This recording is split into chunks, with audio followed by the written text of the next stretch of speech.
Inside Thursday night, how's it going? Alright, strip back, good crack, multi-trade podcast. Share the knowledge you know, help to make our sector grow. Everybody's learning from experts and the journeyman.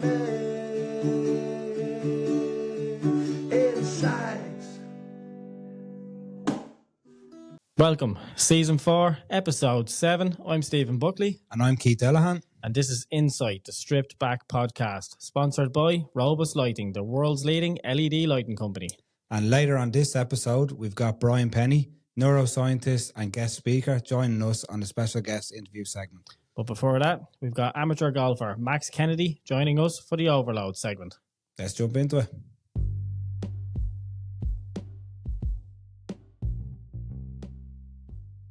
The Overload segment. Now on Insight, the Stripped Back podcast. Max, myself and Key, delighted to have you on, get a bit of a different perspective, different type of sport. Golf is a force for us, but we're delighted to have you. Yeah, thank you very much for having me. Looking forward to it.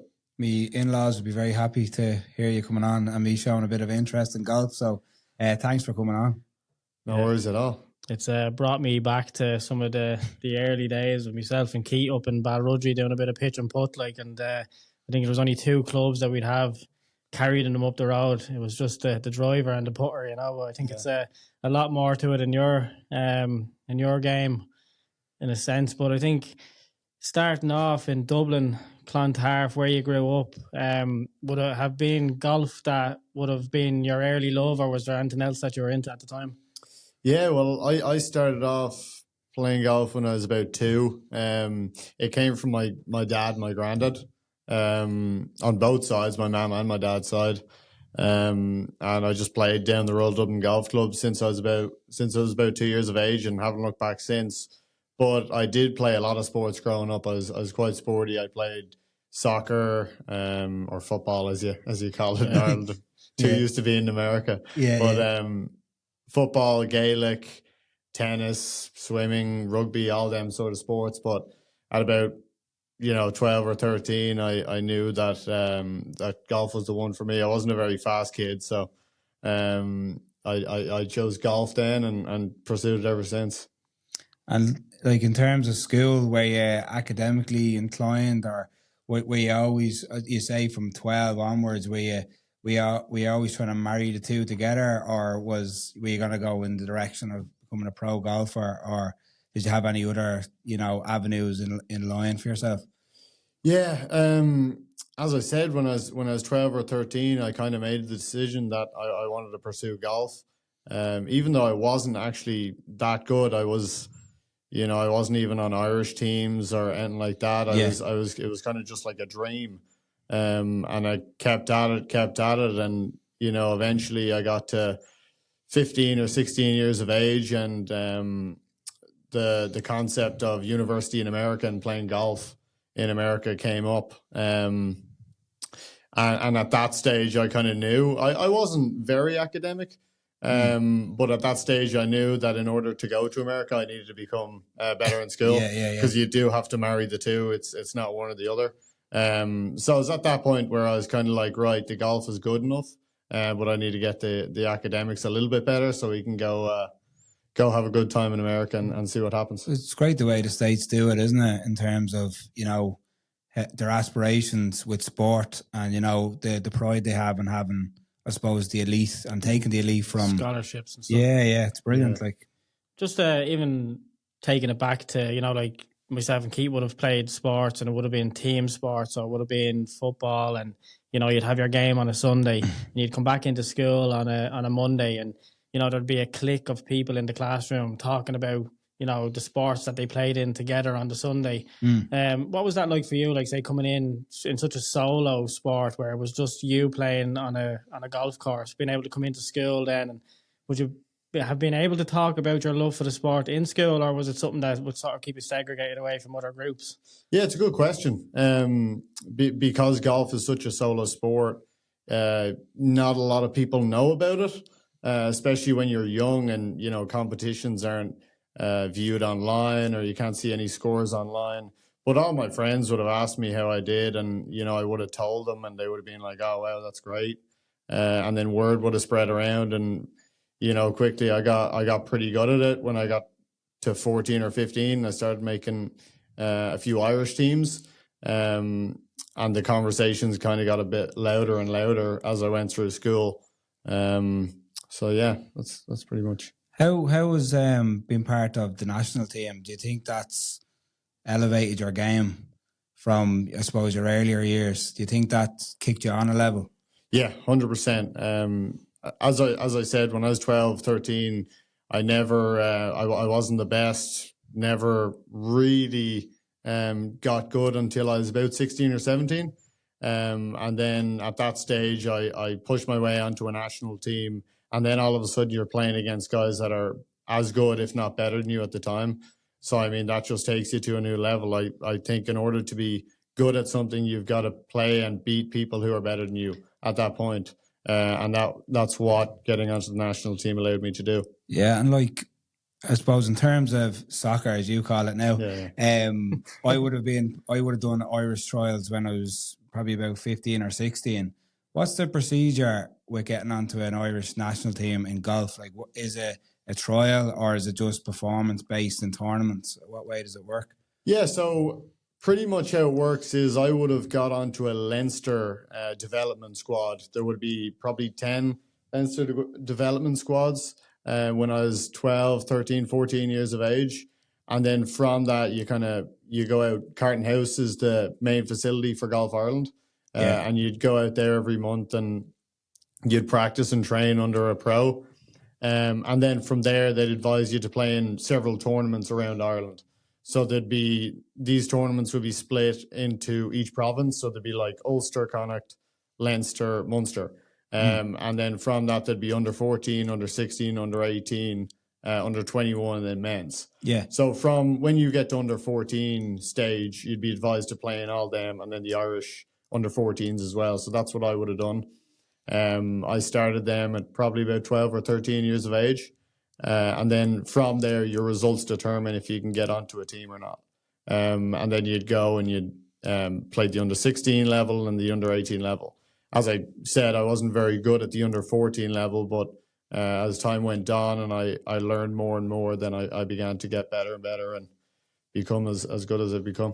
Do you feel as the the body matures, do you think, and the mind matures, do you think you get better at golf? Like, I know it is that way in soccer, because you'll always notice the lads that are physically bigger are always the better ones, you know what I mean, until they kind of level out at 16, 17. Is it the same with golf? It's the exact same in golf. Like when I was younger, I never hit it very far. Yeah. And hitting it far in golf really gives you a better advantage going into the greens, because if you hit it far, you're closer to the green and the less chance you have to shoot a lower score. Yeah.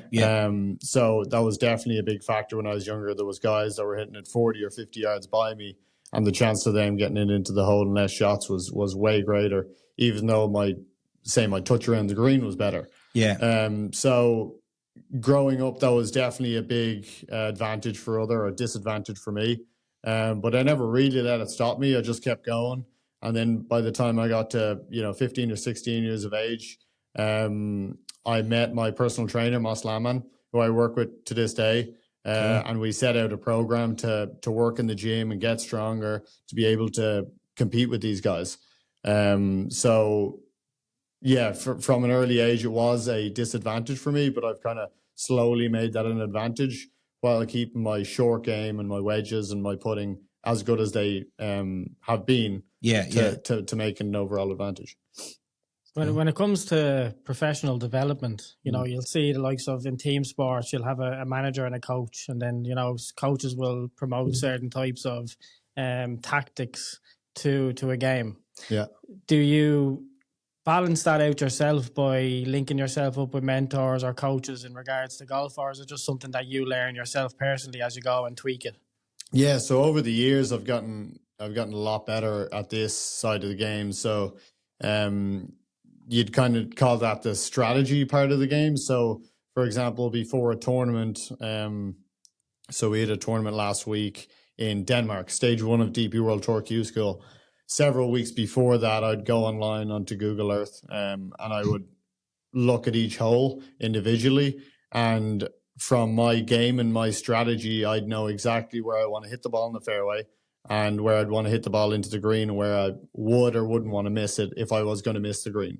And you do that kind of from, so say off the tee, it was a 400-yard par 4, and there was a bunker at 280. I'd want to lay up short of that bunker and hit it on the fat part of the fairway in order to give myself the best chance to hit it on the green, in order to give myself the best chance to have the lowest score. So that's what you'd be doing weeks in advance. And then from there, you'd bring that onto the range. You're working on the specific shots that you need for that course. And then that's kind of how you get the little percentages out of your game.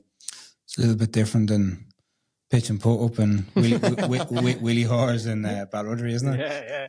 But I think that brings it back to as well, like you're mentioning Google Earth. And, if you think about, say, the Denmark conditions, and then you're thinking about Ireland conditions, and you're thinking about playing in the US or even Dubai, does that come into like a factor of how you play as well, and how your tactics will play when you're entering a tournament, about how the conditions of the ground are in different of continents as well, because you've played in many different continents worldwide. Yeah, well, that's it, and that's another factor going into the core strategy. Like, say for example, if I play in Ireland, where at sea level, I maybe drive the ball 285 yards in the air. If I go down to South America, we had a tournament in Quito, Ecuador last year. It's the highest city in the world, or one of them, and I was driving the ball 310, 315. So that's 40-yard difference, Jesus, or 30-yard difference.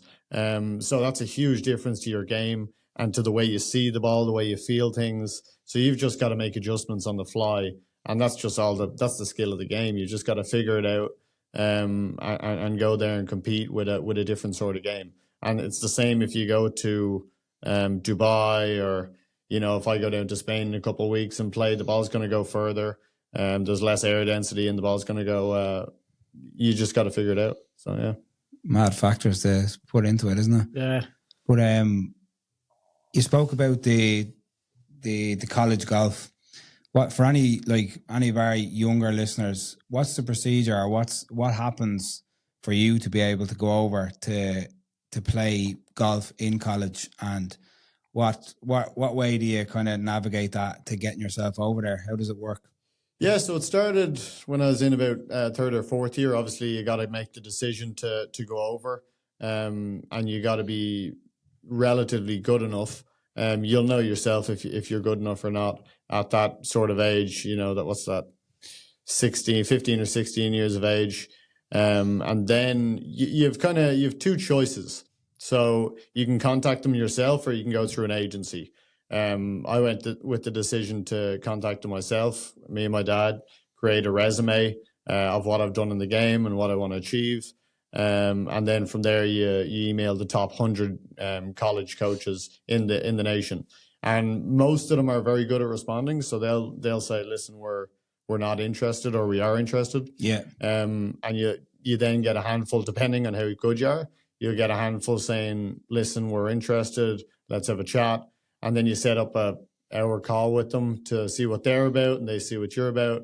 And then from there, the talks keep going. You've obviously got to play, and you've got to compete at a very high level. Yeah.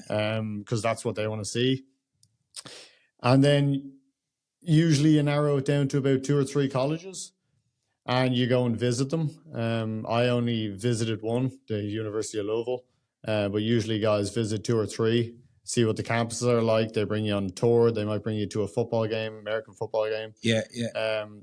They'll tour their facility, their practice facility, and then the coach. You'll just have a good time with the coach and see what they're about. And then you've got to make a decision. So usually then you narrow it down to one school, and that's how you pick it. And is that a common stepping stone on the journey to becoming like a pro golfer? Is that usually the journey that a pro golfer will go through on the road to becoming a pro golfer? So it's becoming more and more prominent nowadays. Yeah. With the inclusion of PGA Tour University, Okay. which is basically a scheme that allows amateur golfers to move onto the tour quicker. Okay. So back in the day, you would have had a lot of guys who would have maybe not gone to college or done a year or two in college and then gone straight to the tour.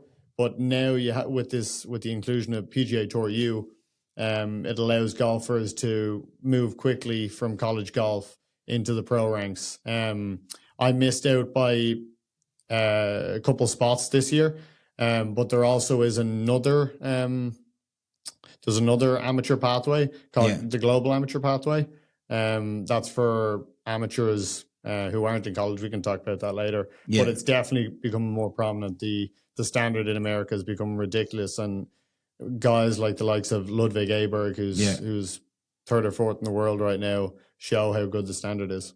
Yeah, cool. Going down through those avenues and, you know, shifting your life in a sense from Ireland to America, integrating yourself into American life, different culture in a sense. Does that play a factor in having to get yourself settled playing internationally rather than, you know, just getting up out of bed in your Irish home, going down to your local golf club and playing? Yeah, 100%. Like in any sport, I think it's important that you put yourself under some discomfort. Like you need to feel discomfort because it's not going to be comfortable all the time. And definitely for me, going to America was extremely uncomfortable.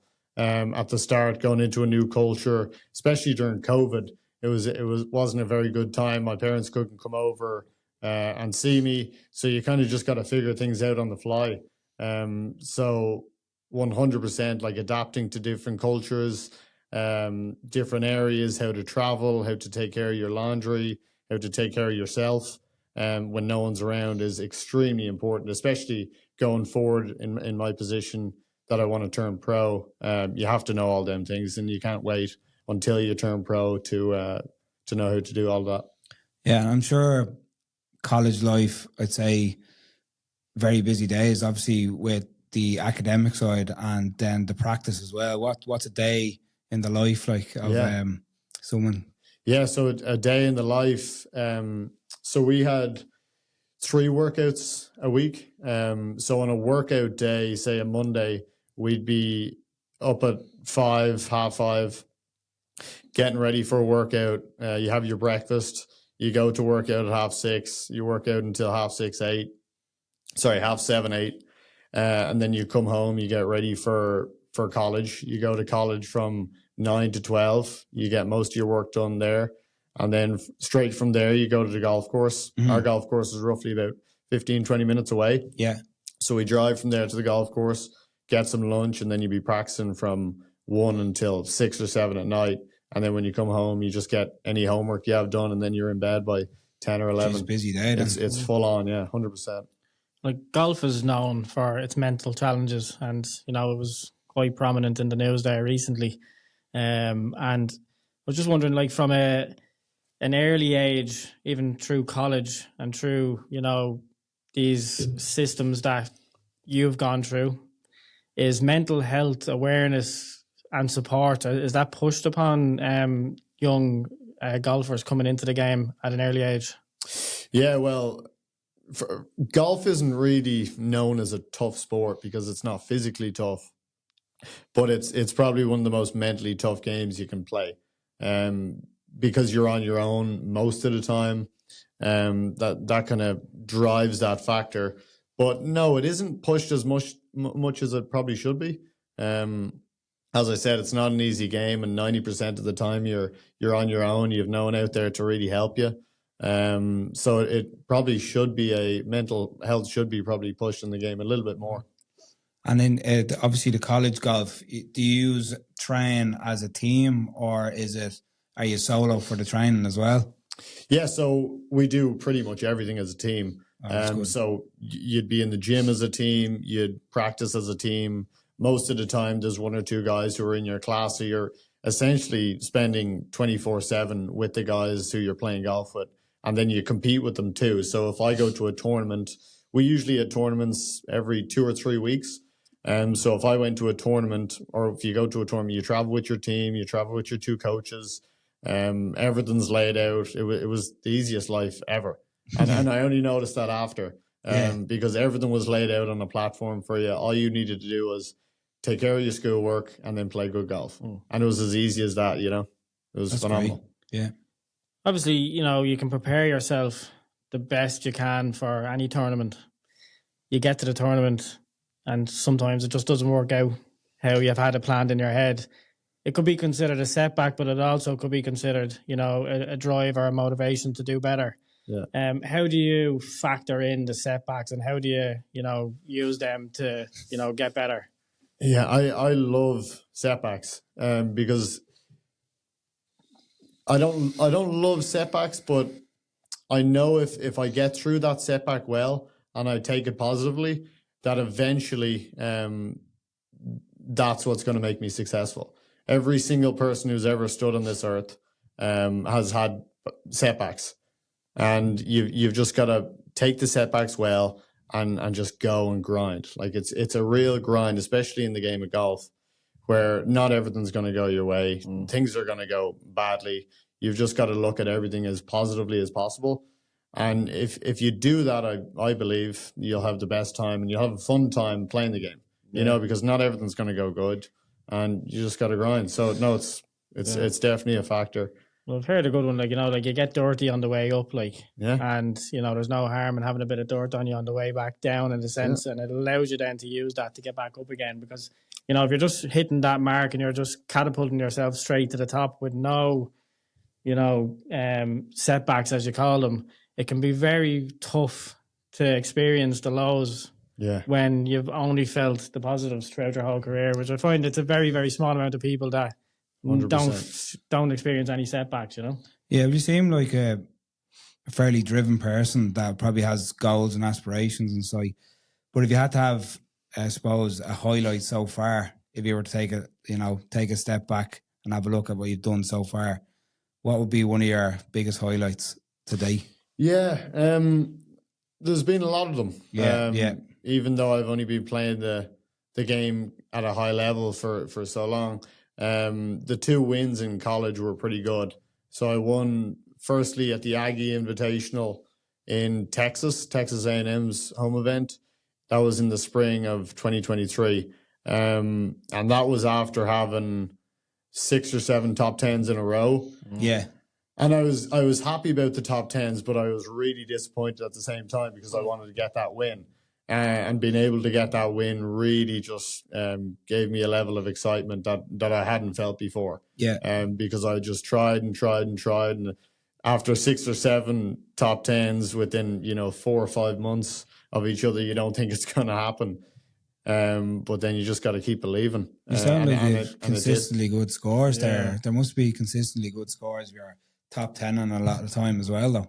Yeah, well, I mean, if you look at golf, like, I mean, the best of the best, like Jack Nicklaus probably has only won 10%, I want to say 10% of the time. Yeah. Which is an unbelievable amount of losses, yeah. For someone of that caliber. So you've kind of got to get used to losing and lose well. So if you're going to lose, come top 10. Yeah. And that's what I tried to do in that stretch of golf, and it was great. But being able to get the win just felt it's rare better. that you'd see him jack off the top of the leaderboard, When you're looking at any tournament, he's always there. Same with Tiger, yeah. Exact same thing. Do you think the losses make the wins better? Do you think like they are the stepping stone to appreciating the wins more? 100%. It goes back to my point earlier about enjoying the losses, because the more losses you have, the better the wins are going to feel. 100%. We just had Brian in ahead of you, and or in other episode, but he mentioned preparation. You mentioned preparation as well. But how important do you think it is having goals and looking into the future? Yeah, preparation is huge. When I get the preparation right and I step up on the first tee and I think I can't do anything else here to play well, that just frees me so much. And I can just say, right, whatever happens here, I've done everything I can to prepare for this tournament. So then you just go out with this free mindset, and having the ability to be free while playing golf is the biggest thing. I can imagine, yeah. Is amateur golf, is it a good stepping stone to be able to transition to professional golf? Is the same setup in place for you now to be able to transition easily, or do you think that there needs to be more done in the amateur game to allow for people to transition a lot easier into the professional game? I think it's definitely going in the right direction. As we were talking about the American collegiate system over there, that is as good as it gets. I mean, my trainer Moss was over with me in March time. Yeah. And he's been to some Premier League football clubs, and he says the setup we have over there is as good, if not better, than those clubs. So I would say it's as nearly the collegiate system in general is as good as it gets for you to move from amateur to pro. You, I seen on your Instagram you were invited over. Was it an event held by Live Golf in Dubai? Yeah. What was that experience like? Did that open your eyes up to what could potentially be there for golfers going forward? Yeah, it was different. I got invited to that about a month and a half before the competition was on, so I didn't have a lot of time to think about if I'd play in it or not. But I said, why not? Yeah. You must have opportunities in this life, and when you get those opportunities, you've got to take them. So I went over with a pretty open mindset. Yeah. Even if I did play well, I didn't know whether I was going to play in Live or not. I just said I'd go over, play against really good players, and see how I competed. And I competed quite well. I was tough. I was fourth in the first round. It was a weird setup. So basically, it was a qualifying school, but it wasn't like anything ever done before. So they had 18 holes, and then there was a cutoff of 20 players. Then they brought more players in. There was another 18 holes. And then there was another cutoff, and then 36 to determine 3 Live Tour spots and 7 International Series Tour spots. So it was nothing like I've ever played before. So we went over, had a great week. I played quite good, narrowly missed out in the second round. But I mean, my whole experience of of Live Golf has been excellent so far. And, who knows in the future. Mixing it up. Yeah, I guess are they promoting a different format in the professional game than what the PGA are promoting? Is there something there that's making it more attractive for golfers to go in that direction? So golf has always been known as a naughty, totty, posh type sport. And I don't think the whole party scene and celebration and fun scene has been brought into golf yet, and I think that's what Live are trying to do. They're trying to bring people into golf that have never played the sport before, have never even watched the sport before, and try and make it a fun scene while doing so. Like having concerts at their events and having celebrities there and all this sort of stuff. So I mean, I see a market there for sure, but it's hard to know how big that market actually is. You mentioned being in Ecuador for that tournament. Obviously, golf has brought you all around the world. Is there any particular courses or area in the world that you most enjoy playing on? I love Dubai. I've been to Dubai twice now, and it's just like paradise. It's I can imagine. It's unbelievable because it's perfect most of the year and there's no wind or rain. So playing out in Dubai is definitely pretty special. Cool.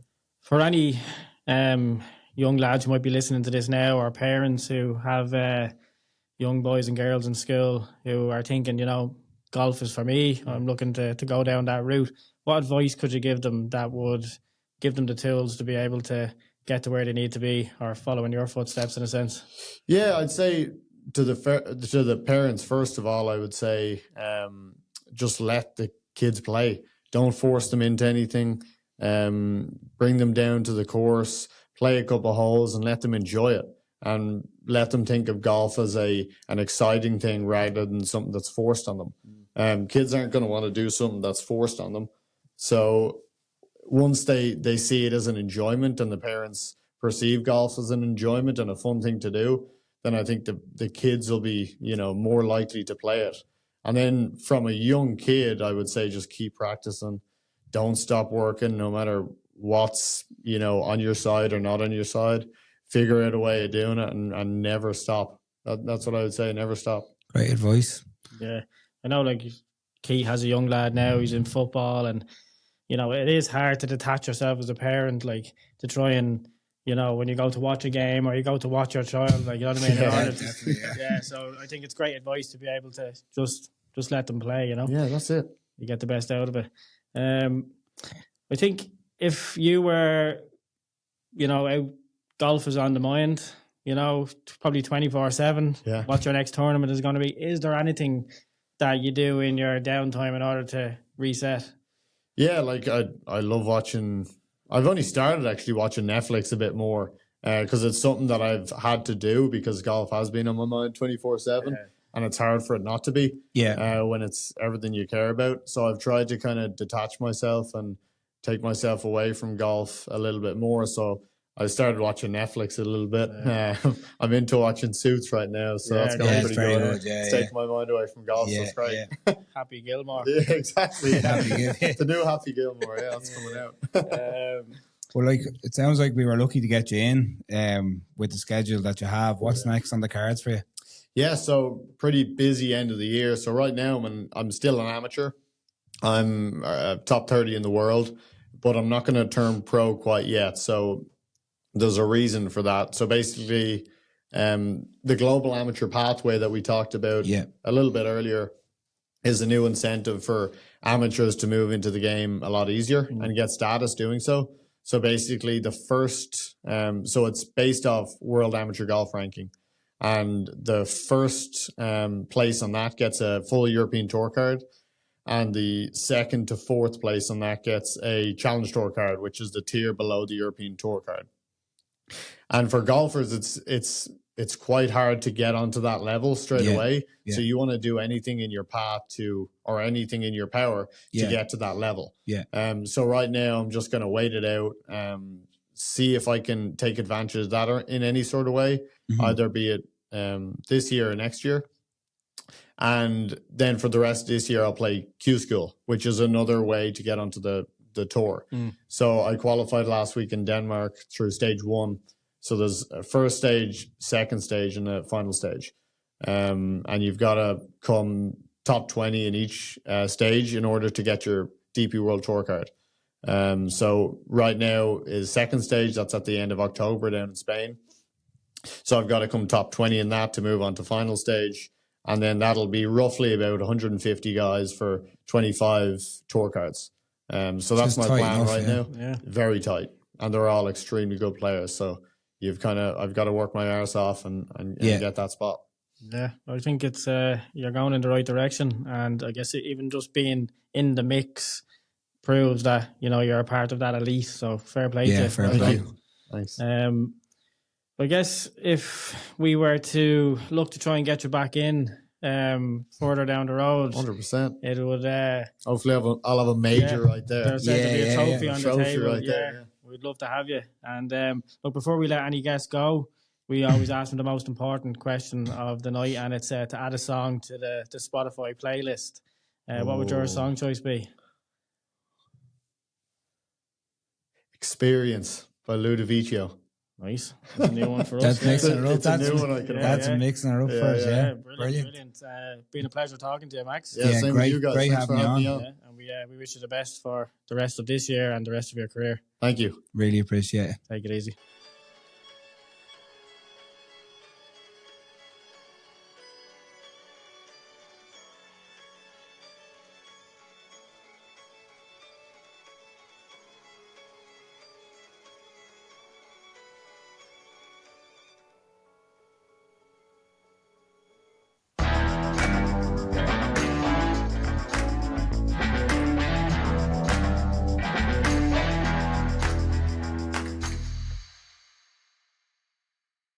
Right, Key. I don't know about you, but I thought that was an amazing chat there with Max, getting a bit of an insight into what it's like for an amateur golfer trying to turn pro. Yeah, I think for any, young aspiring golfer or anyone that has aspirations, to go pro or maybe go across to the US and apply their trade, I think it'd be highly beneficial to listen to Max's interview with us. Yeah, there was a lot to take from it, and like it brought us back to, you know, what it was like for us growing up and playing football, school football, you know, football with the local teams, and the drive and the determination that you need to make it as a pro, you know. And we all have those dreams, but it's rare for, you know, someone to actually, you know, experience that. So it's great to be able to get a look into what it's like for the small few who actually get to do it. Yeah, I know we were mentioning that we didn't really have a background in golf and didn't really know the ins and the outs. Obviously, we knew, like through places like Closh Ida, you could get the, you know, the football scholarship. So it was enticing to know, what way you have to go about it in terms of golf. And Max, you know, kind of outlined it very well. So yeah. This is one now special guest interview segment that we've been looking forward to for this season since we announced it.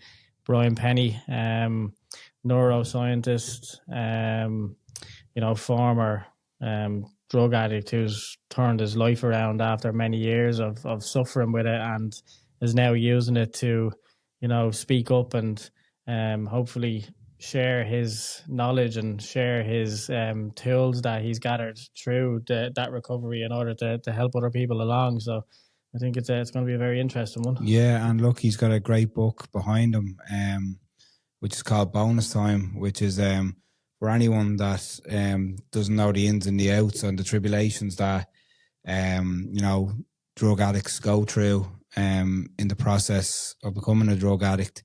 It's a really good insight into that. So he'll touch on it in the interview with us, and I hope everyone likes it. Yeah, without further ado, let's get into the special guest interview segment with Brian Pennie.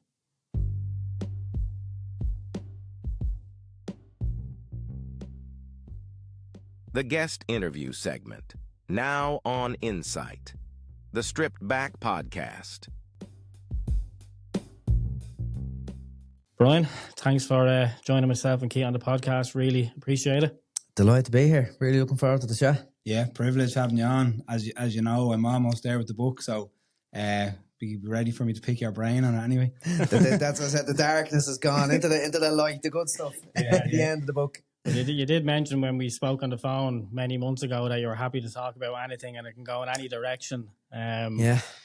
But we did meet actually last week at an inspiring event in Indeed's headquarters, and it was about empowering youth through employment.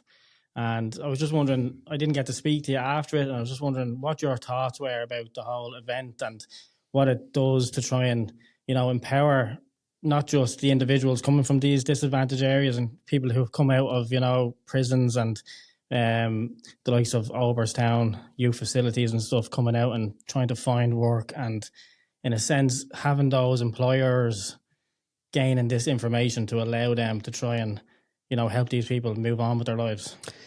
Yeah, what I got from the whole event was just the joy. Is joy the right word? I just couldn't believe the energy and the appetite in the room to give people with convictions chances, because there's two big stigmas. Like the stigma of mental health is gone for the most part, but addiction and convictions, criminality there's still stigma against that. To be honest, it's still there, and they go hand in hand a lot as well. But to see so many employers coming into Indeed with a willingness and an appetite to break down the barriers and to give them opportunities, it was absolutely incredible. It really was. And back from my experience of working with, especially the young kids in Oberstown and working in the prisons, there's so much potential in these individuals, and they want to give back, give them a second chance. You know what I mean? There's so much there that they have to offer. So it's just a lovely space. I actually feel really passionate about this right now. It's only the start of many things. Yeah, like I have a family member, don't want to name names, that works in Oberstown, like working directly with the people in there. And the one thing I always take from when I'm talking to them is, like, you have this idea of who's in there, but when I actually get chatting to them, it's, you know, there's so much positivity with these kids that are in there. And the underlying thing that he comes out with is like, through sport and, you know, giving these kids a purpose, you can actually get them back on track. Like, a lot of it is due to how they were brought up and situations they were put in, and not of their own fault. So Yeah, that's what he came back to me with anyway. Yeah, I totally align with that. Like literally, these young kids, and it's most kids that get into trouble. There's a lack of structure in their lives. There's addiction with parental addiction. There's trauma going on, and they live in areas that can be really challenging. So obviously they're going to get involved in stuff like that. That's all they know. That's all they see. So all of a sudden, then they're in Oberstown. They have structure, they have support, they have people to talk to, they have sport. That's a real big part as well. Yeah. And the school to bring it in there. And you see them thriving. Like there was a one kid, especially, we done a week-long retreat, and he was very within himself, and he was struggling. He was in pain. And I seen him then about 6 months later, and he was looking fit and strong and healthy and happy. There was an energy about him. And seeing that coming through over that amount of time, it's just a joy to watch. And I'm from the outset, or the outside looking in. So it's great to see the work that they're doing there and what's happening and how beings can thrive with the right environment, you know? Yeah. Yeah, like I think a lot of people that are going through certain situations in their life, they look for answers through, albeit podcasts or books, and that can come down to people who are even like trying to diet, say you're trying to lose 2 stone. You could be looking at a diet book online, or you could be listening to a diet podcast. And similar to that, like people looking to, get work or trying to, better themselves within their jobs, move up in positions within their careers. They all look for these answers through secondary sources. So they go to the likes of these talks where, you're up on stage and you're given some information. But what you're doing is these people are only giving tools to these people in order for them to, use these tools to better themselves. So the likes of you being able to, use your voice, stand up in front of these rooms and talk to these employers, we're hoping that, a lot more people will use these tools, and like the Open Doors initiative with the tool book that they've created for employers, this book is there now to give people easy access to be able to better themselves. And I think what you're doing, promoting that through talks, through charity events and everything like that, is only going to help the industry. Yeah, 100%. And you know what's interesting there is because the retreat that I done in Alberstown and some of the stuff I go into the prisons, I give them sort of tools and tactics, breathwork techniques, whatever it is to navigate their internal world. And that's great. But the reality is for people that are struggling like that, if they go back to their old environments, that's going to pull them down no matter what tools they have. So to give them the job opportunities, that's the real goal there, to give them a real tangible opportunity to change their lives. And it's only when you're in that safe space that you can really utilize those life skills and life tools then as well. So you need to change it from the ground up and make that big change. So hopefully we see a shift in jobs, giving job opportunities to these young people and people a bit older as well with convictions.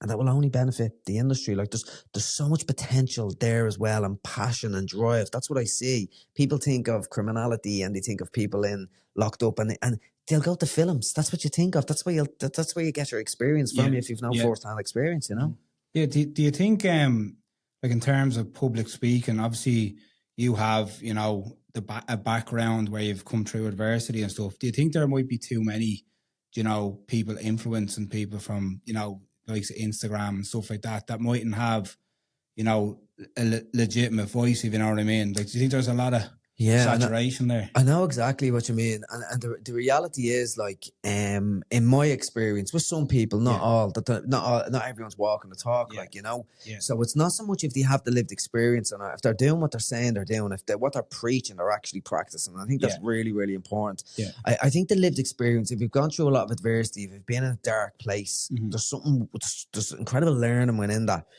And I sort of believe I've been given a gift for the suffering that I've gone through, because it's given me a resilience. Is that the right word? I like to think of beyond resilience. It's learning from the adversity.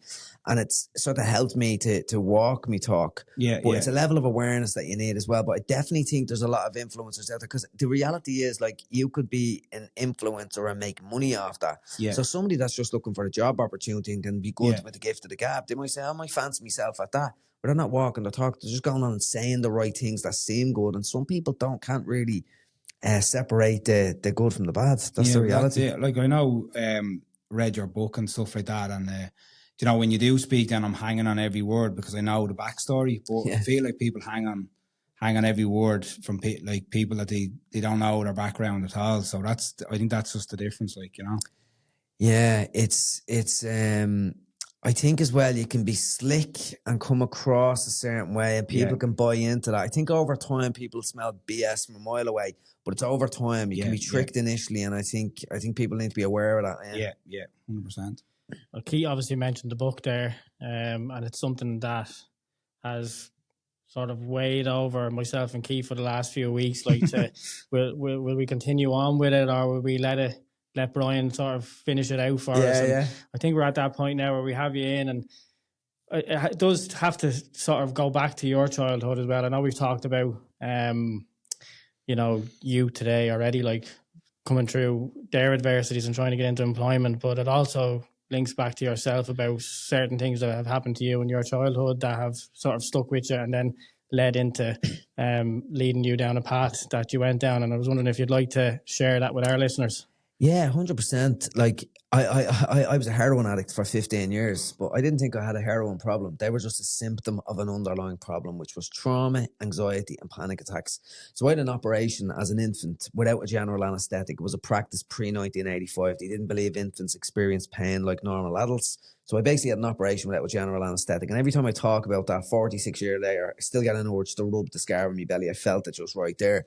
So that basically set the tone for me to feel unsafe in my body. What trauma is, it's an imprint on your brain and body, and it leaves you hyper vigilant to future threats. So it's sort of an adaptive thing where it's saying, right, the world's a dangerous place. We need to be aware of that. We need to be hyper vigilant for these threats. So you're highly sensitized. I always say I became a finely tuned anxiety machine, constantly scanning the world for threats and danger. Always worried, always agitated, never felt safe. And then there was alcoholism in my family as well. My dad was an alcoholic. My mom drank too much too. And I just never really, they were incredible people, incredible. I always felt like I was 100% loved. But seeing people you love drinking and out of control, and all of my family, like it's my extended family, our days out and holidays started and ended in the pub. That's just the way it was. And I think I just never felt safe. And I always struggled with anxiety, panic attacks, worrying. I was worried that my family were going to die. That was like an ongoing thing in my life all the time. And I started dabbling in drugs, and they gave me a sense of peace. And when I found heroin, done it for the first time, Jim Morrison, we were big into Jim Morrison at the doors, and Jim said, you need to experience everything once. Yeah. And Jim done heroin. So we said, Jim, we'll try heroin once. But there was two of us. There was a load of us that tried it, but only two of us got addicted. And it was the ones with the inner pain. So we were healing that pain. That was the blanket. It was soft, warm, protective blanket that sort of shielded us from that pain, but it didn't last. And the heroin just brings you to heaven at first, but quickly brings you to hell. Yeah, no, it's crazy. Like in the book, you describe it quite well. Like waiting at home for the mother and father coming home, thinking they might have been in an accident just because they were down the pub, like, and drink driving, and even then to your brother, I think it was as well. You'd be waiting for him to come in, and then you did mention that you were an avid football player, and that that's where it kind of started for you. I think like you got an injury when you were younger, and you would have been against cigarettes and drugs and stuff. Me and Stephen had a chat about this, and we were like the exact same. You'd never do anything to hinder your football career. Yeah. But you mentioned you got an injury, and then that's kind of when you started dabbling because you were out injured, Yeah, it's funny because I remember thinking that, and I often think, was I just at that age where I would have started dabbling anyway? But the way it happened, I got that, and I was obsessed with football. My whole life was football. And all my friends were smoking, but I said I'd never smoke. I felt so strongly about it. Like, I'd never be a rat. That was a thing that was built into the area where I came from. But I said, I'm nearly ratting these lads because they're just being stupid. Yeah. For smoking, like, what's the point? But while I was injured, and ironically, we're on the dressing rooms of the football club, the cameras we used to call them, one of the lads said, I get a good head buzz out. That was a Samson roll-up tobacco cigarette. And that tweaked me interest. Head buzz. Wasn't interested in smoking, but I liked the sound of a head buzz. And I took a puff, and I remember that was the gateway for me. I loved the feeling that the cigarette, the nicotine gave me. And before a couple of months, I think that was starting coming into the summer as far as I know. And before long, was smoking hash, taking tablets, and it really escalated quite quick, Yeah, it's amazing how the brain works in that way as well, isn't it? Because like myself and Keith would have been obviously really big into football, probably played 4 or 5 times a week, different teams. But my mother and father, they were real big smokers. They smoked a lot, and my mother always tells me a story about how there was a packet of cigarettes left on the table in my auntie's house, and how I went over as a child, maybe 4 years old, and I picked one up and I started chewing on the tobacco, like through the cigarette, and I started getting sick. Yeah. And I'd always had this hatred Of smokes. of smokes, of cigarettes. And even though my mother and father smoked them, like I hated it. It was like a real big hatred. And myself and Keith were only talking about this, about how football then, you start to get into your teens, start trying different things. People start offering a bit of alcohol. Do you want a cigarette? And I always had the backup of football to be able to say, oh no, I can't do that, like, because I'm playing football. Yeah. Where everybody else was trying it, like and it you was mentioned. accepted. Yeah. Because, football, that's all right. Yeah. Man yourself. Yeah. But that stuck with me from childhood, where like it was nearly a blessing in disguise that that happened to me as a child, because it kept me away from it. And eventually my mother and father have given them up now. I don't know if that's because of the cost of them, or if it's everything, or all the information that's come out about them since. But it's just amazing how the mind works like that, and it actually sticks with you unknowingly, like into your teens and then into your adulthood as well, like, Yeah. It's like a food aversion you had. It's a really powerful psychological thing. Like, most people have an alcohol that I can't touch, that makes me feel sick. They've got threw up on it.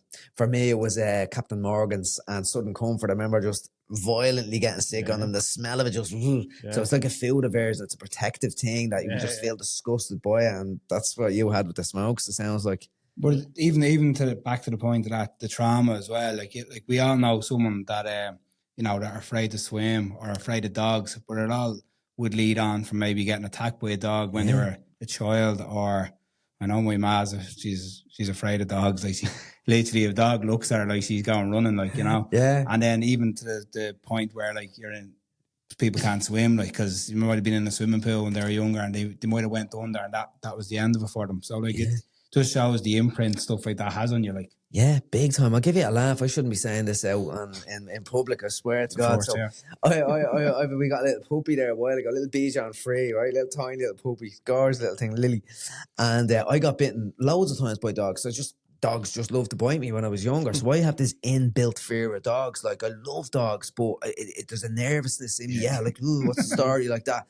And I remember I was playing with Lily in the sim. We were running around, but I remember she couldn't catch me, so she went ape shit. She like really went barking at me. I remember just jumping up on the bench and like, what am I doing, jumping away from this little tiny puppy? But was it inbuilt? And these inbuilt things, it's very hard to stop that ingrained reaction thing. If something happens in childhood, it's forged into your being. It really is. And it's very hard to uncondition that over time. Yeah. But even like that, like, and you flip that on the other end, and you think about how the brain works, where, say, like, somebody has given birth and you've got a newborn baby in the room, and you get these impulses of, these people that just want to bite the baby. Yeah. These people want to bite a child. Because you just want to, you just love it so much. Your brain is telling you, I want to bite that child's skin, your brain is just absolutely mental. Mad. You're only talking about Luis Suarez earlier on, actually. You're talking about biting people. You wanted to buy for a different reason. Yeah. But you mentioned there, obviously, the 15 years addiction and the highs that can come from it, but there's also the lows, but there's also the adverse effects of it. And you mentioned in your book about the voices in your head. I was just wondering, these voices that you might have heard in your head at the time, did you feel like they were in control of you at the time? Did you feel like you were like a vessel within your own body listening to these voices, or were they a part of you? Yeah, it's funny, like the voices in your head, because I often think, was I borderline schizophrenia or borderline hearing? And many people hear voices. Like, it doesn't mean you're psychotic if you're hearing voices. It's actually quite common. But I don't know if I had that kind of psychotic hearing the voices. Like, I remember at one stage, it was really weird. And this is in the latter stages of my addiction. I remember having this weird vibe that I was the only real person in the world, and there was some sentient being trying to trick me. And obviously that's verbal. And I remember at one stage thinking, it was like I was in the Truman Show. Did you ever see the film The Truman Show? And I was thinking, like, when I'm not looking, is everyone still doing what they're doing? Or is like everyone trying to trick me?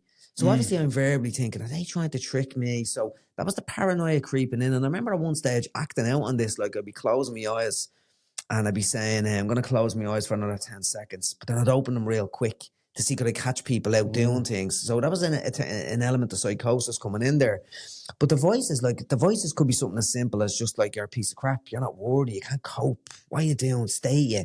That kind of inner critic. And I've talked to Mick Slane Senior about that many times. Like it's very prevalent in people, that inner critic where people can berate themselves. And I had a client one time, that a very successful client, and she wasn't really aware of her inner voice, of the voices that speak to you and can talk to you. And when we made her aware of that, she realized, oh my God, it's a male voice. And he treats me like a piece of crap. No and way. it turned out to be an element of her father within that as well.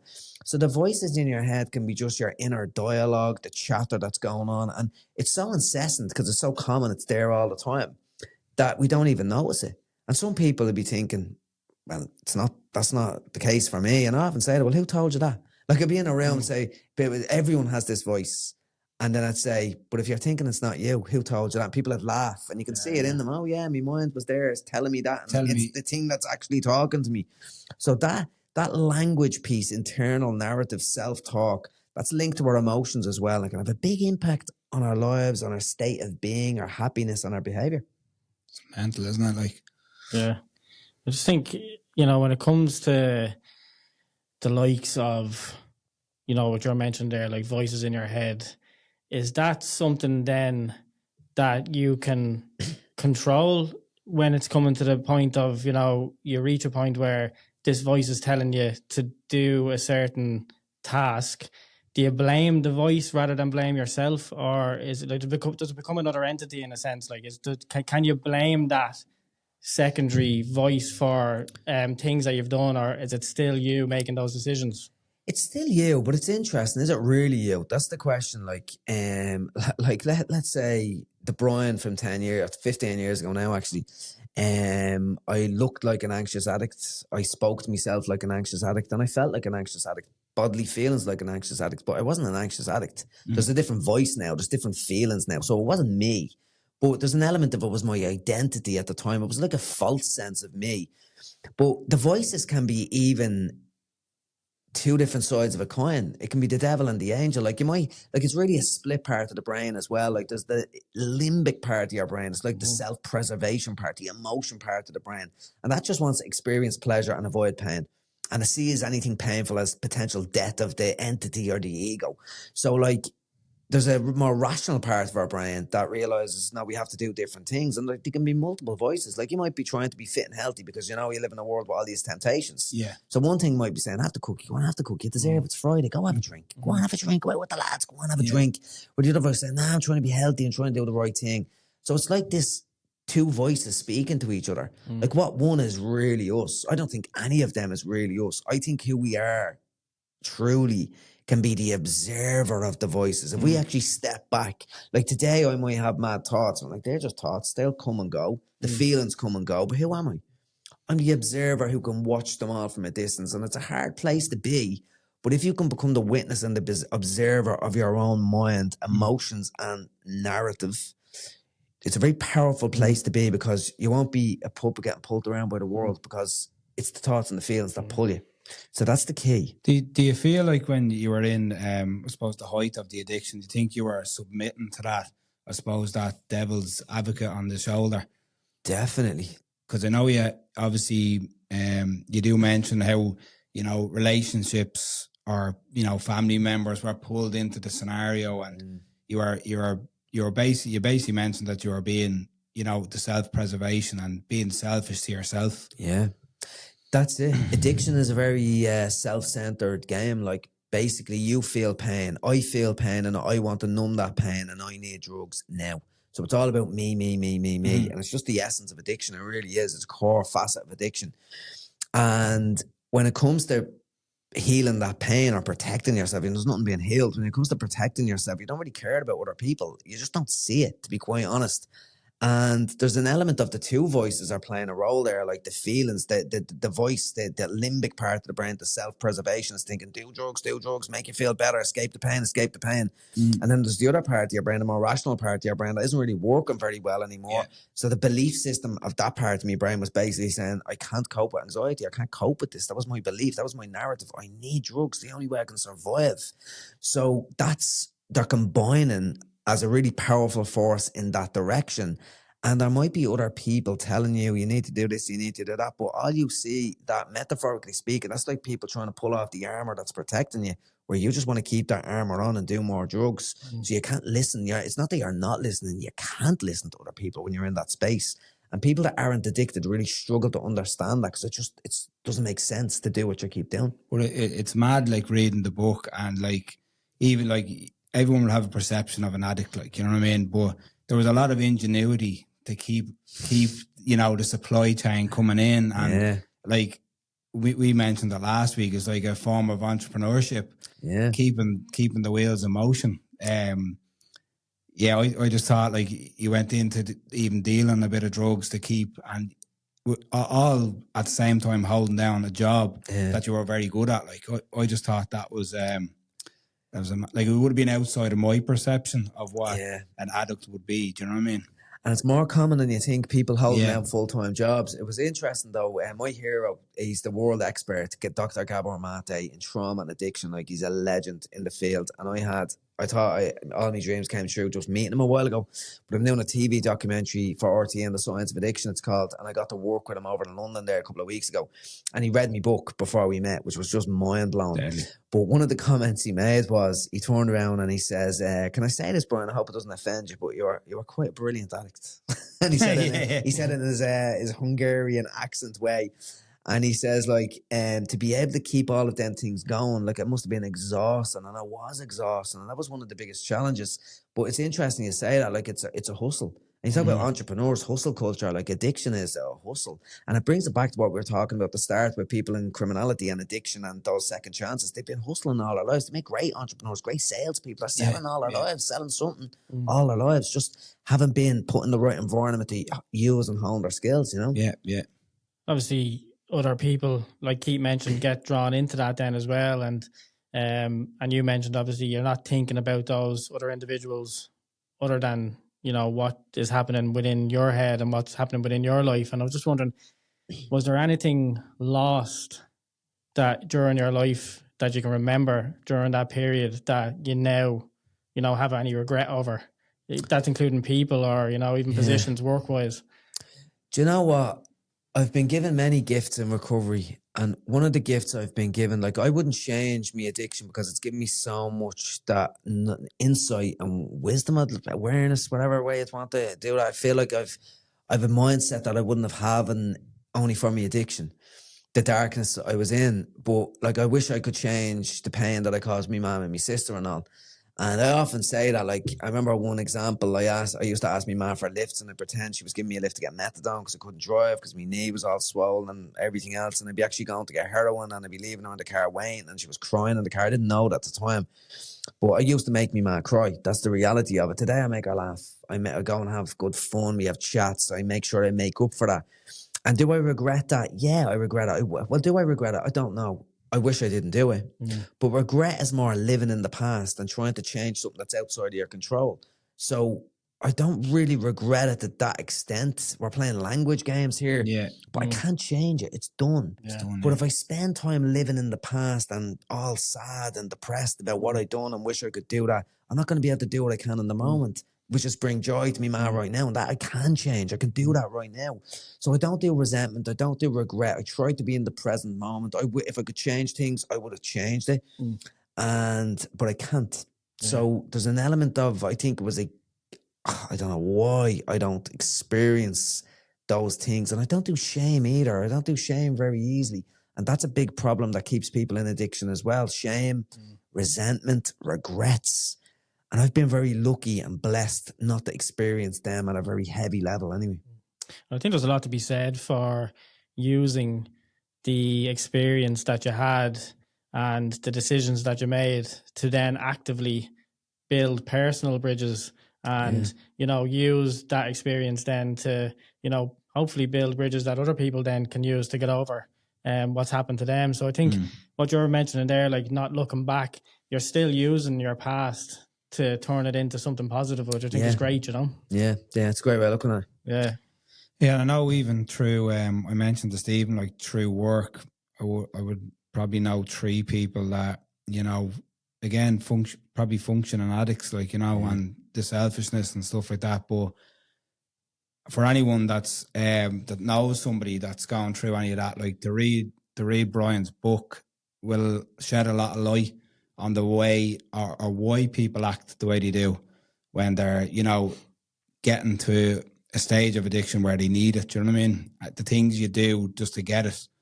I wouldn't have known a lot about it because I would have been burned by these people. Yeah. And after reading the book, it's a lot more, you know, it's eye opening. So I kind of know what was happening then. You know what I mean? So for anyone that's, I suppose, has someone or a family member or any a friend, a colleague, wherever, it's a great book to get a bit of insight into the mindset of someone that's going through addiction. Cheers, appreciate that. Yeah. And look, a lot of people that struggle with addiction never find a breakthrough.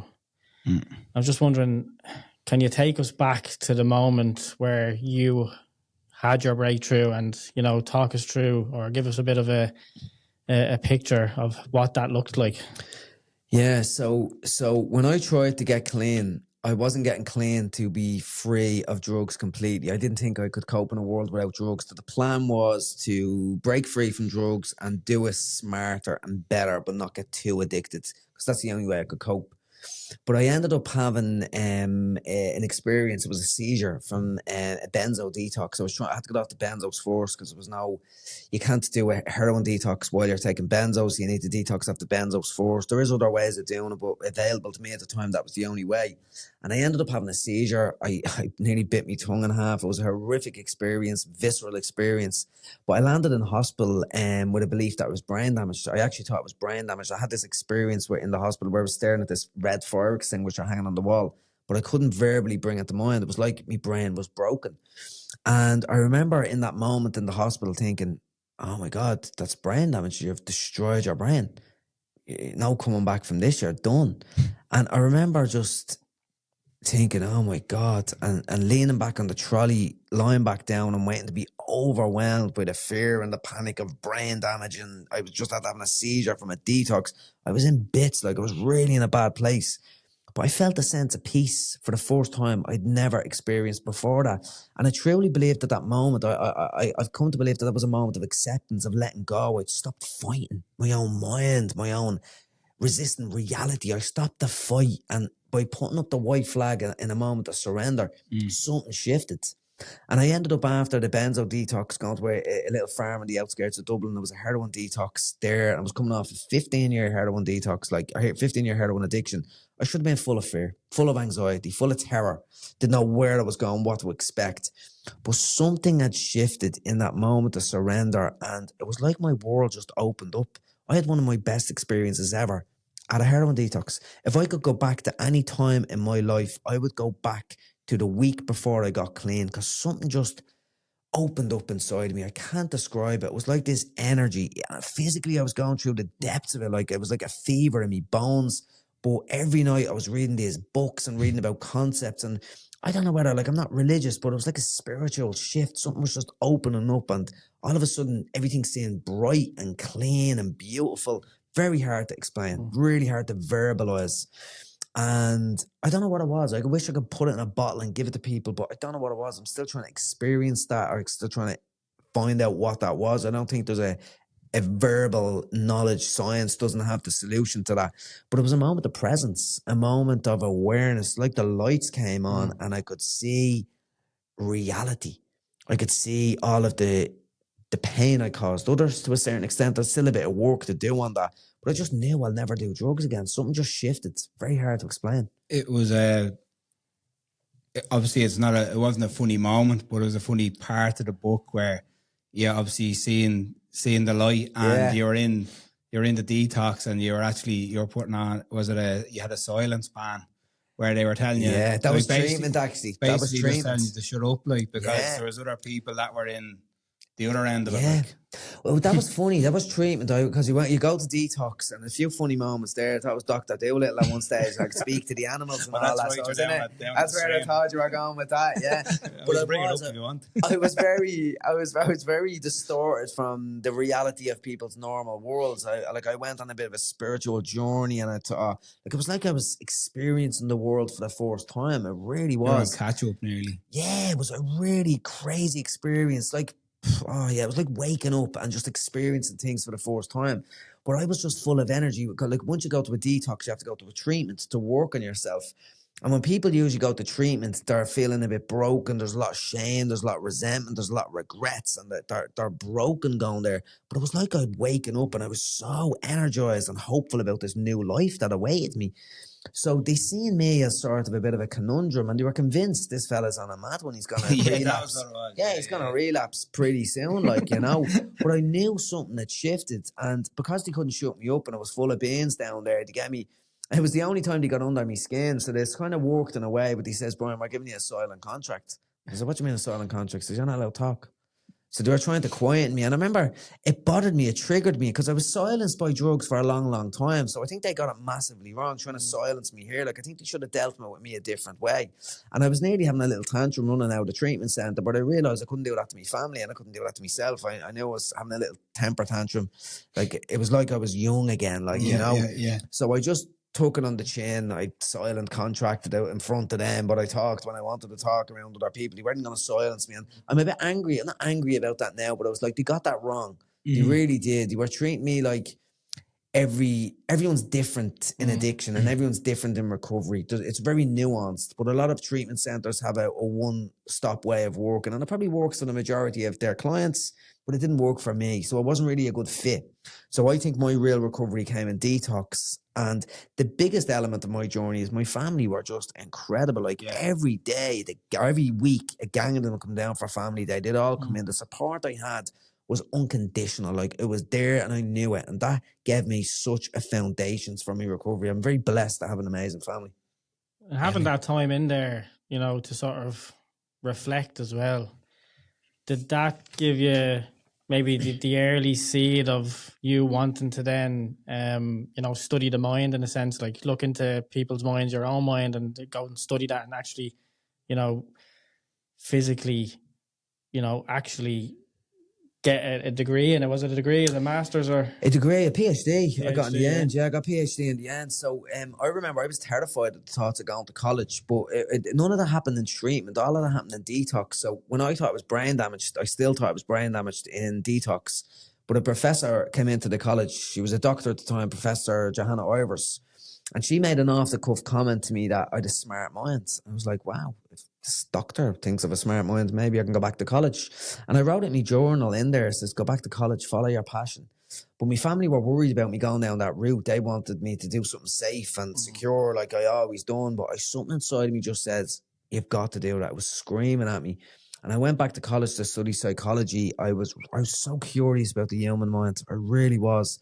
And you could nearly say I switched addictions, but in a positive way, because it saved me, you know, because I put me dopamine hooks into chasing this new goal, this new pursuit.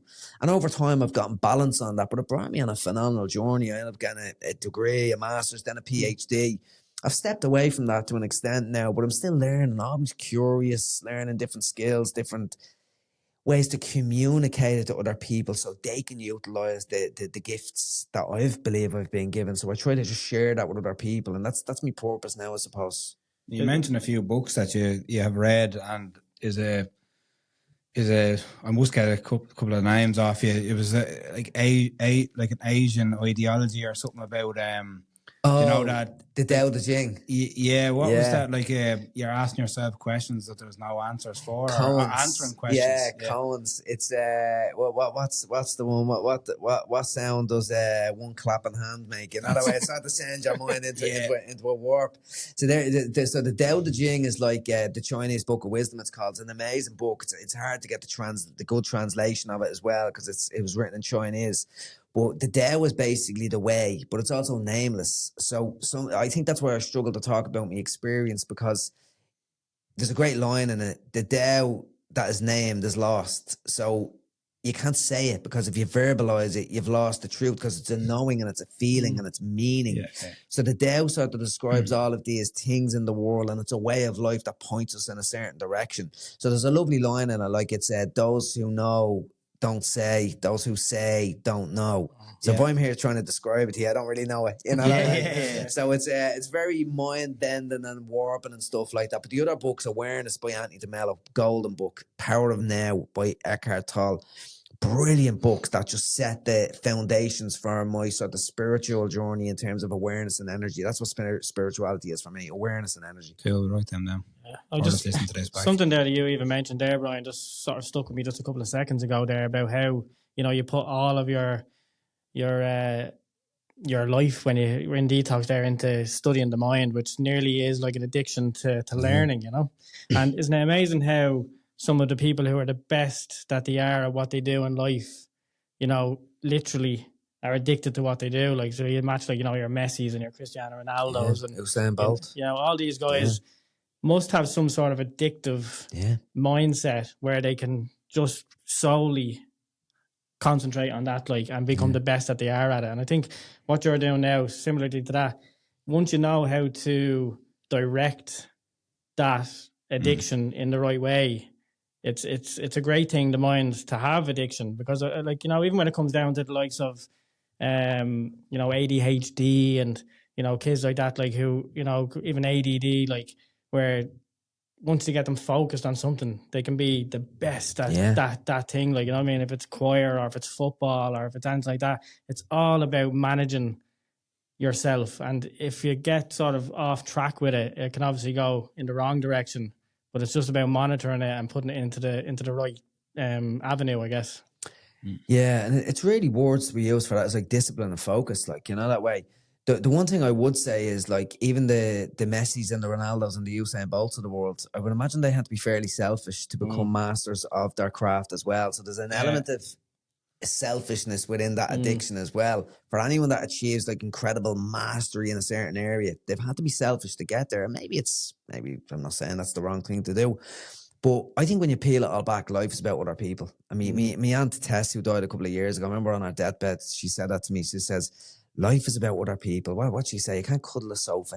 And that was our language with things. And what she meant was, or she says, yeah, you can cuddle a sofa, but don't cuddle you back. Yeah. And her thing was, like, it's about people. You get hugs off people. You connect with other people.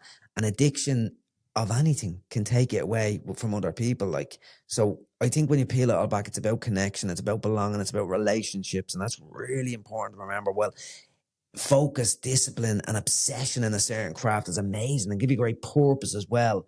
We've got to find that balance. And I think awareness is the holy grail. Yeah, I'm disciplined and focused right now, but I've got to pull back and have the awareness to tap into other important elements of my life. And how important it is to, like you mentioned there, involve other people in your life.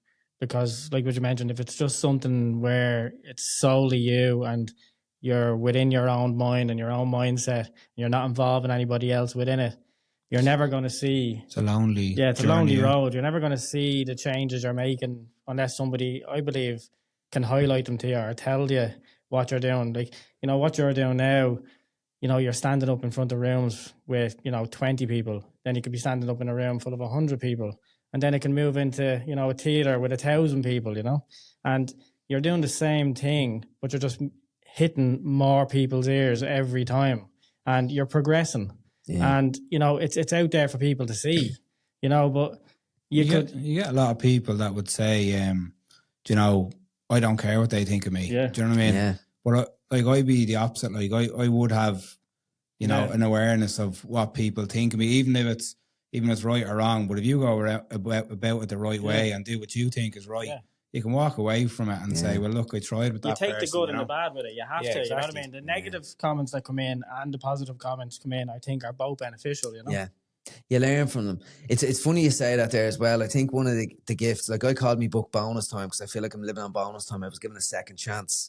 But I could have called it the gift of, can I course in this podcast? Yeah, I don't usually course, but the gift of not giving a fuck. Yeah. And I'm not talking about not caring about people. I care deeply about people, but I just don't care about things that lots of people care about. Go out, take a chance. Like Irish people have a language for keeping you in your box. Don't have notions. Have notions. Have big, huge notions. Get yourself out there. Take a risk. Take a punt.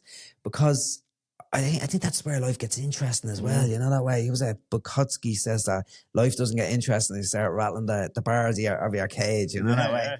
That's exactly what I was trying to say. But exactly, the negative comments drive people's better. I think sometimes like it can opposite. Like some people, you know, like they take it in, breaks their heart, knocks them down, and find it very hard to get up there. But sometimes the negative just pushes me forward. Like, I mean, makes me want to do better, you know what I mean? And I think like that, having negative, there has to be negativity in life. There just has to be. Like everything can't be positive. It just can't be, you know what I mean? And I think, you know yourself, like we've done the podcast, we put it out every week, and whatever comes from it, comes from it. As long as we had a good time, that's all that matters. It doesn't matter what anybody else is thinking. They can say what they want, but won't stop us doing from what we're doing. You know exactly, what I mean? Yeah. But I think if you were to meet yourself, you know, if you were to meet the young Brian now, like coming up as the person that you are now, would you pass him on the street thinking, what a fucking, you know? Ooh, that's an interesting way of saying it. No, if I was to pass him now, I'd feel an awful lot of compassion for him, but I'd feel helpless for him as well, because I don't think there's anything I could say or do, to be quite honest. And I think that's a level of experience that I've learned, that when people are in the depths of despair, there's very little you can say or do, especially addiction, because what could you say? Stop using drugs. It's like trying to pull off their body armor that's protecting them from the pain. So there's nothing you can say. I think you could go and listen. Maybe what I could say is, like, here, if you ever want to talk, I'm there for you. If you ever want to talk, like, I wouldn't say I can help you out. I'll just be there. If you want to feel heard and seen and visible, I'll be there for you. But that's all you could do. And it's very sad in a way as well, because there's so many people struggling in the world, and you can't help many of these people. They can only plant seeds of hope, you know, that way. And it's a bit of a struggle. But yeah, God, if I met him now, well, like I've done a lot of inner child work with myself, where I've revisited versions of me and sort of hugged versions of me. So I've gone there with myself. So it's just compassion and care and love for that person. That's what it is. Well, like you have, is it a program for life or a program for life? Isn't it? Is your business? Is it? Yeah, so the business, so the company's called Change is Possible, but like what I deliver to people, I suppose a big part, like my journey of change, I create a program, which I call a program for life, to navigate my own world. And that helped me to change my internal and external circumstances. But I've gone on then to use my lived experience and what I've learned in academia to combine this program. It's a big program full of tools and tactics for life around values, purpose, habit change, self-talk, a lot of stuff we've touched on today. Neuroscience. I do a lot of stuff around neuroscience and look at the biology of things as well, really hook it into evidence. And really those tools is just helping other people to learn and grow if they're at that place where they want to do that. Does that, you know, include people needing goals in their life? Yeah, 100%. Like I deliver this. I deliver elements of it for kids in schools. Like I do a lot of work around skills and stuff like that as well. But I go into companies. I was only in NTMA today delivering the program for life, the second part of the program today. And goals are a big part of it. The goal part comes into nearly purpose, like, and values piece as well. Like, what are goals? They're sort of destinations in a way as well. Like, so I think goals are like outcomes. So they're good, but I like to think of things as systems and processes. Like if you have a good system and good processes of doing things and you're building skills, the outcomes will look after themselves. And goals and plans, we need to have goals, we need to have plans, but they change because life gets in the way. So we need to have them, but they're just really markers for where you're going to go. Like, I have a goal in 2 weeks. I'm doing this big event in the Helix to get 1,000 bums on seats. The goal is to get 1,000 bums on seats. But like, what's the process of going there? Like, I'm reaching out to lots of influencers and people I know because I'm boldly putting that out into the world. So there's a value of mine. So everything sort of interlinks. So you definitely need a goal. And yeah, it's interesting. I'm trying to think about this from a different perspective. Like, so health is a real important value of mine. So I was going to be very busy with the TV program and lots of things I've been doing. So I realized very quickly I need to keep myself accountable with exercise.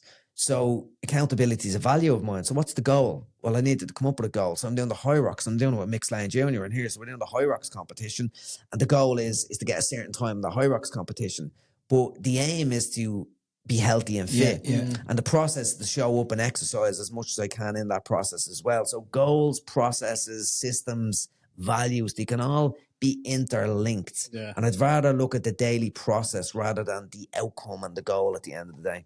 Yeah, you don't want to have that ceiling. It's like the Tyson Fury aspect of it, you know, where he's reached the pinnacle, got the trophies, got the titles, and then feels like he's nothing else. Hunger's gone. Yeah, there's no further step to go, and then you just reach that drop then, you know? Yeah. So I think, like exactly that, just having more like a milepost rather than a goal, you know? You're just constantly getting to the next milepost, and it can be a forever road of mileposts, you know? If you don't have a you course first on the show.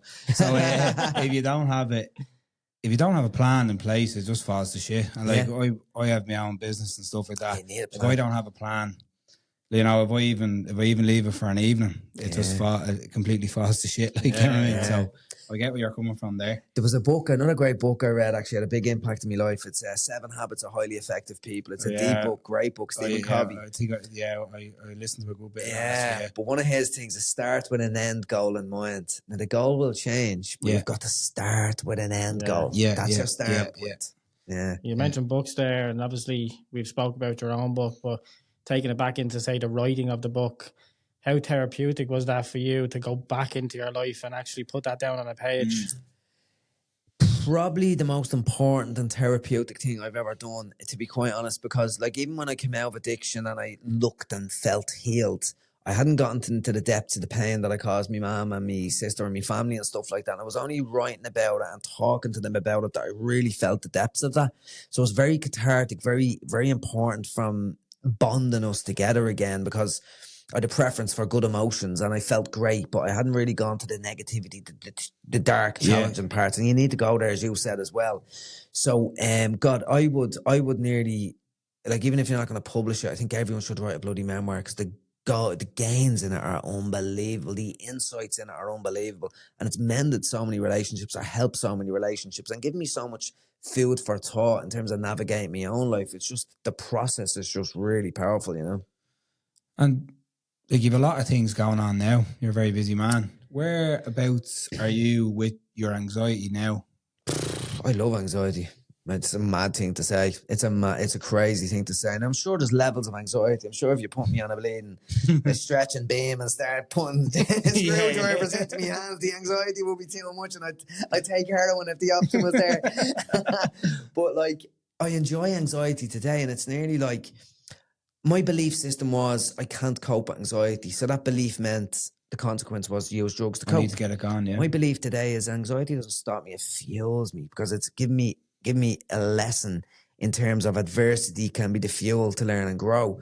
So anxiety is a natural thing. It's a signal of potential danger. It's a signal of potential stress in your surroundings. So all of a sudden, right, it's a signal. Right, what'll I do? Well, I'll reach into my toolbox and I'll use breathwork techniques, or go for a run if I'm feeling a bit overwhelmed. So I just have a toolbox now that I can act on that. So anxiety is something that I have a brilliant relationship with, because it's taught me so much. It's been a teacher, it's been a friend. And I love people to sort of change their relationship with these so-called negative things. Like, we need a level of stress and anxiety in our lives to perform at a certain level. If you're not getting anxious about public speaking or whatever it is for you, something that's important to you, there's something wrong, because it means you don't really care. You're detached from it. Yeah. So we need it. It's not a bad thing. So I think people have to recognize that as well, you know? Yeah, cool. Shows you're alive, doesn't it? Shows you're alive, yeah. It's just when it comes chronic, it can be debilitating, you know? Yeah. Have the opposite effect nearly. Yeah. I guess in 15 minutes of speaking, you can get so much out of people. You know, even listening to somebody talk for an hour on a podcast, somebody can take something so small from a conversation, put it into their own life, and, you know, change something that they're doing, and or even just, you know, like you just said, could give them that bit of a dopamine shot to say, right, I'm going to like experience things slightly different now. If you were to give advice to somebody like ourselves, I asked you in the room last week at the event, like, of how to, you know, stand up in front of a a crowd and be able to speak to them. Yeah. Like what's your steps like when you're walking out, just before you walk out? Like what is your steps to just like get yourself in the zone? Like, one thing I'll say is that you need to be in a space that you feel comfortable going out there. So preparation is the key. So you need to know your stuff. If you're unsure about what you're going to say and you haven't rehearsed properly, you're going to be in trouble, because straight away you're off for a bad start. Like, you're just going to feel nervous about that. And on many times I've have this nailed now. I don't need to prepare anymore, but I've found I need to prepare less, but I still need to prepare. So I need to go through the process in my head beforehand. So every talk I do, I've gone through the process beforehand. And it depends how big the event is. Like, for someone starting off, a small event is a big event in their heads, that way. So they need to over rehearse. They will also feel nervous about it as well. So for me, there's a breathing technique, very simply speaking, 4 seconds in through the nose, 6 seconds out through the mouth. That will lower your heart rate and reduce baseline anxiety, biological anxiety at the biological level. So that's a tool I use. Like, I was doing a talk at Pendulum in January, 2,000 people in the convention center. I knew I was going to get anxious, but anxiety is my friend. So I knew I had the toolbox, and I was breathing at the side of the stage, and I was fine walking out on the stage. So what I would say is, if you have a technique just to calm yourself, and the breath is really powerful for that, prepare. And don't prepare in your head, prepare out loud. Talk to a teddy bear, talk to your parents, talk to whoever's going to listen to you. Say it out loud, and you'll find your area. So preparation is absolutely key. And they're the big elements of it. And be kind to yourself as well, because you'll make mistakes. I still make mistakes, but it's all right. It's a learning process. Again, it's the process, that way. Yeah. There's no goal to be this exquisite speaker or whatever like that. It's part of the process of learning, having that growth mindset of learning all the time. Could have done with that advice before RDS. I was just going to say that myself and Keith were doing a talk there a couple of weeks ago on the RDS, and it's just funny that you mentioned that, because, and I asked you the question at the event, like, do you still get nervous, and what do you do to help it? And it just stuck with me, because I always remember myself and Keith put so much effort into our notes, and we got bogged down on the notes, and we realised about 2 minutes in, we know what we're at here. We've done it, you know what I mean? We've rehearsed it. That's our crutch. That's the crutch. crutch. That was a crutch. So we just put it, and we had a great time, didn't we? Just a great time, just being ourselves, talking like what we would talk if it was just a normal conversation, a normal podcast. And it's little things like that, just like little crutches that you just be able to say, just throw them away. And just, that was our first joke of the evening, actually. Yeah. It's like, yes, we do have flashcards. We just booked them away. And do you know what? Do you know what's key as well is, like, energizing people. People want to be energized. So having stories, having jokes, having humor, different things to sort of move people. Metaphors are great as well. So some people get bogged down in the details, but people really just want to be entertained at a talk. And even if it's a talk like, you look at the most serious TED Talks in the world, people are laughing most of the time. That's what a brilliant TED Talk is. Yeah. People are telling stories, and they're telling jokes, and it's about timing and stuff like that. So people want to just experience the normality of life. You don't have to get super slick about it and be really cool and do something different. It's just do the basics really well and be human, be real. Yeah. Great advice. Brilliant, yeah. For the event that you have coming up, where can people get the tickets? So the best place to get tickets, so if you go to the Helix, thehelixtheatre.com, check out the events that's on there. You'll see a Change is Possible is the name of the event. But if they go to my Instagram, if they go to my LinkedIn, I'm putting it all over the place at the moment, or just email me directly, brianpennie@gmail.com, and I can direct people in that direction. Like, we need to get 1,000 bums on seats. I've only left myself 2 weeks to do it. I'd say by the time this comes out, be a little bit less. So I'd appreciate the support. If anyone can go along, it'd be great. It's for kids, charity for kids' mental health as well. So that'd be amazing. But just lots of different channels to go down, Yeah. We'll definitely push that out. Yeah. Cheers. And like to thank you for coming in. It's a privilege getting to speak to you. Really was an absolute pleasure. I love the lads. Can't believe the time's gone already. It's a good sign. What we do is, before we let any guest leave, we get them to add a song to our Spotify playlist. So I was wondering, what would your song choice be, Brian? Oh, right. I have a couple of obscure songs that I won't give you them. Do you know what I like? Can I give you two? Oh, yeah. Do you know what I'm going to give? There's a song by Future Islands. Do you ever hear Future Islands? It's a good band. Yeah, they're an interesting band. It's called Seasons. Okay. And it's about change, but the seasons change. Life changes. It's just an acceptance around that. But it's a great song. It's a really good song. Yeah. Stick that one on. And have you got a second one, or do you want to go with that one? No, I'm gonna leave it because the other one's a Seasons. little bit in a dark place, Yeah, and maybe not my favorite tune Yeah, anymore. Yeah, I like the sound of that one anyway. yeah, it's a good Seasons, one. yeah. It's a Always good go one. with your first. Yeah, your go with first the choice. go feel. Brilliant. Cheers, Brian. Thanks very Cheers, much. thanks lads. Really appreciate it. Take it easy. Thank you.